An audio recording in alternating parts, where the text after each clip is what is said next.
Importante dizer, não é, que desde 2003, quer dizer, que nós vimos fazendo esse amplo debate com o governo, a Caixa tem atuado muito firmemente no âmbito das diretrizes do novo ciclo de crescimento que o Brasil passa, que foi dada uma ênfase muito grande pelo presidente Lula, isso até no próprio discurso de posse dele foi dito, onde a gente não pode ser um país rico com um país pobre. E que o grande sonho do presidente é que, ao final do seu mandato, todas as famílias tivessem 3 refeições por dia, tivessem a garantia das 3 refeições por dia. Para isso foi ancorada toda uma estratégia em cima da geração de empregos, são cerca de 1.245.000 empregos gerados no último ano. A expectativa é que a gente chegue até o final de 2010, no período 2003 a 2010, com 10 milhões de novos postos de trabalho gerados. Inclusão social e distribuição de renda, aí principalmente ancorado nos principais programas de transferência de renda do governo.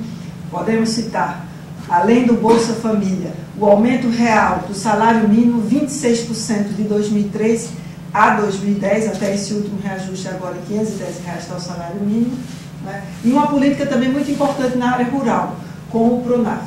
A dinamização do investimento, quando o governo iniciou a sua gestão em 2003, a relação crédito-PIB estava em 22%. Hoje nós já chegamos a 45%. Se a gente comparar com outros países, né, ela ainda é uma relação muito baixa. Ela tem um potencial de crescimento muito grande. Mas é visível que nós crescemos e crescemos com sustentabilidade. Nós não tivemos nenhum tipo de bolha, né, nem na área habitacional, nem na área do crédito, o que levasse a termos instituições em situação de insolvência. Muito pelo contrário. A Caixa hoje tem uma das menores taxas de inadimplência da sua história. Na área habitacional, por exemplo, ela está em torno de 1,8%. E na área do crédito à pessoa física e crédito à pessoa jurídica, ela está menor que a do mercado também. O que demonstra o acerto de uma estratégia nossa de trabalhar sempre com as menores taxas e tarifas do mercado. E uma atuação também do Estado enquanto indutor do desenvolvimento. Aí foi uma estratégia muito clara do governo federal, principalmente quando em janeiro de 2007 criou o Programa de Aceleração do Crescimento, ancorado em 3 grandes focos de investimento no Brasil. O foco na energia, então todo o setor de energia você dinamizar, não só o etanol, mas energia eólica, a construção de hidrelétricas, construção de termoelétricas, como também na parte de infraestrutura social e urbana. Aí entra principalmente os investimentos em habitação e saneamento. Então, essa atuação do Estado levou com que nós tivéssemos uma nova situação, um novo tipo de planejamento por parte dos estados brasileiros e dos municípios. Porque até então, a gente não tinha nenhuma condição de planejamento. Por quê? Porque o orçamento ele só vigorava durante um ano. Então, o governador, por exemplo, ele não tinha uma condição de planejamento da sua estratégia de investimento. Agora não, a partir do PAC você tem uma garantia de investimentos ao longo de, no mínimo, os próximos 4 anos.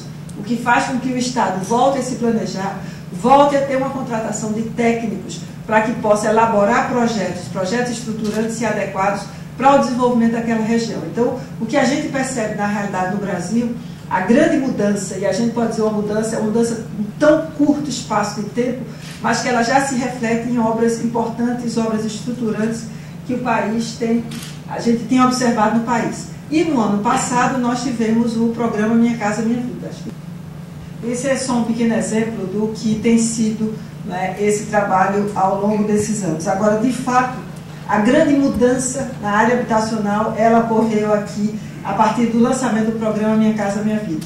O programa foi lançado pelo presidente e pelos demais ministros no dia 13 de abril do ano passado, e ele já mostra aqui exatamente o impacto da construção de unidades, considerando o programa. Ele foi baseado, a distribuição dessas unidades em todo o Brasil tem como base o déficit habitacional medido pela Fundação João Pinheiro, e ele buscou trazer 2 grandes respostas.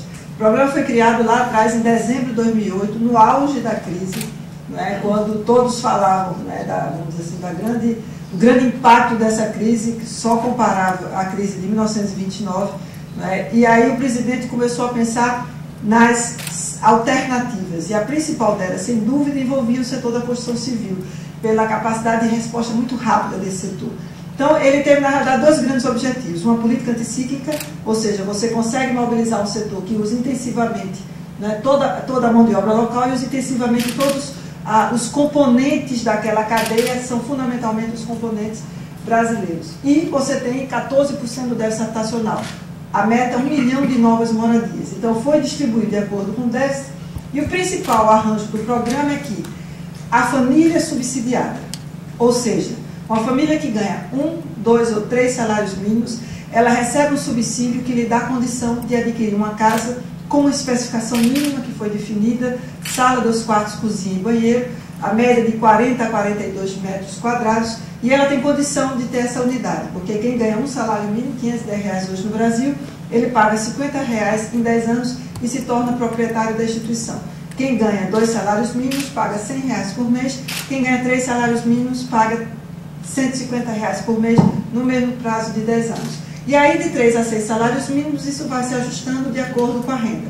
De 6 a 10 salários mínimos, o que você tem não é o subsídio direto, mas tem um fundo garantidor que, no caso de desemprego, né, a falta dele por um período, o fundo garantidor cobre aquelas prestações e você joga aquela dívida para o final do contrato. Então foi um arranjo que, na realidade, ele espelhou toda a experiência que nós tivemos nesse período. Um arranjo que diz que o governo federal, através da Caixa como agente financeiro, ele tem o financiamento, ele acompanha a obra, ele recebe a empresa da construção civil, avalia a condição daquela empresa de fazer aquela obra, acompanha a construção e faz as liberações e, ao final, contrata com o mutuário.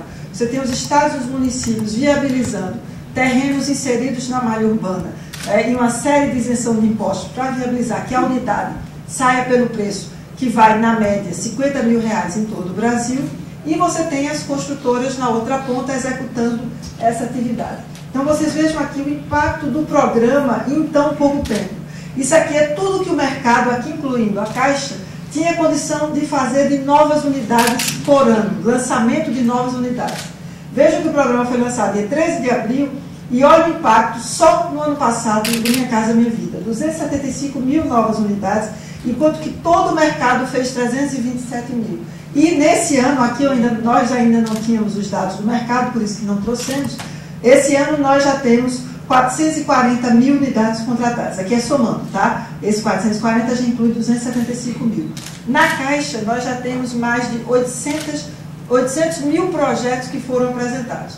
Fruto disso, o presidente Lula já lançou há cerca de 2 meses o programa Minha Casa Minha Vida 2 e o PAC 2. Juntos, eles somam investimentos da ordem de 968 bilhões de reais, serão 2 milhões de novas moradias para os próximos 4 anos, e aqui houve uma inversão no percentual de unidades, porque no primeiro programa são 400 mil para famílias de 0 a 3, 400 mil para famílias de 3 a 6 salários mínimos e 200 mil unidades de 6 a 10. Nesse agora, como a gente percebeu, de fato, o déficit habitacional brasileiro se concentra na baixa renda, será 60% de todo o programa para as famílias de 0 a 3 salários mínimos, o que vai dar 1 milhão e 200 mil novas unidades exatamente para essa faixa de renda. Então, esse programa foi lançado no ano passado e ele, de fato, tem um impacto muito grande. Para essas famílias de 0 a 3, só para me clarificar, a inscrição se dá, não é na Caixa, é diretamente no município ou no estado. Ele faz um cadastro e, a partir desse cadastro, as famílias são selecionadas para ter acesso àquelas moradias. Pode passar. Aqui algumas fotos de alguns dos empreendimentos que estão acontecendo no âmbito do programa. Como o programa ele teve uma divisão para todos os estados, na verdade você tem obra acontecendo em todo o Brasil. Então aqui é um empreendimento na cidade de Campinas, em São Paulo. Pode passar. Esse aqui em Paulista, vejam que aqui a gente tem um mar, aqui em Pernambuco, né? Aqui tem um mar logo aqui atrás. Esse é o empreendimento Morada do Janga, com 462 unidades. Esse aqui é em São Luís do Maranhão, com Residencial Bosque, 352 unidades. São Luís tem uma obra do PAC muito importante, ali no rio, na beira do rio, ali perto do Porto. Pode passar.